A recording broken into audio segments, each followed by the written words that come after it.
Greetings, TCAPS teachers. Welcome back to Closing the Loop.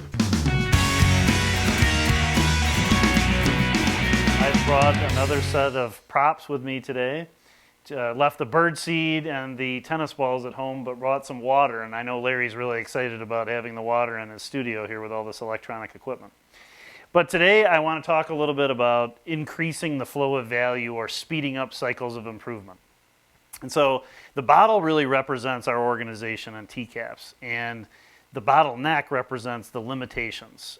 We know that we have limitations in terms of time and money, and really expanding this bottleneck is not really an option. We're not really going to get a lot more time, especially with all of our snow days, and we're probably not going to get much more money out of the state of Michigan. And so the trick is, how do we speed up the flow of value or cycles of improvement? In the old days, we really just kind of easy does it, and the bubbles kind of represent maybe internal turmoil in the organization as we try to speed up the flow of value or cycles of improvement.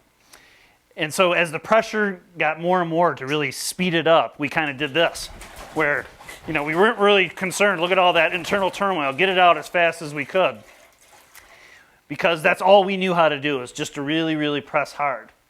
But it's not really an either-or proposition. It's not either easy does it or just shake and get it all out. There is a third option, that you can have both. You can both really increase the flow of value and have a harmonious working environment. But it requires the use of some tools, systems or tools that you can put in place. So I'm going to use this tube here and watch how fast the water comes out of the bottle, and watch how smooth. There aren't going to be a lot of bubbles. There aren't going to be a lot of internal turmoil. There isn't going to be a lot of internal turmoil in the organization.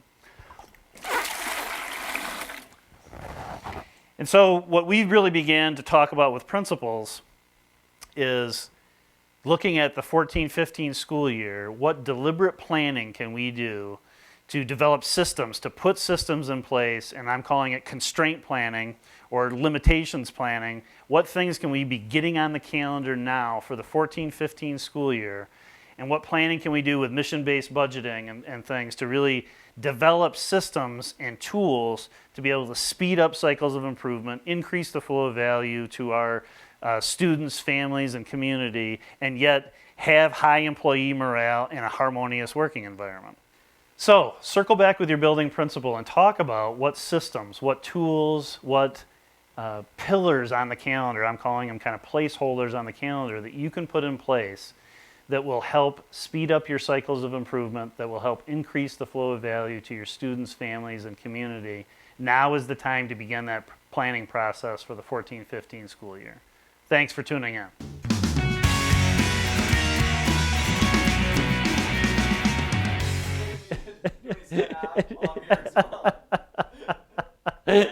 That was the best take ever. No.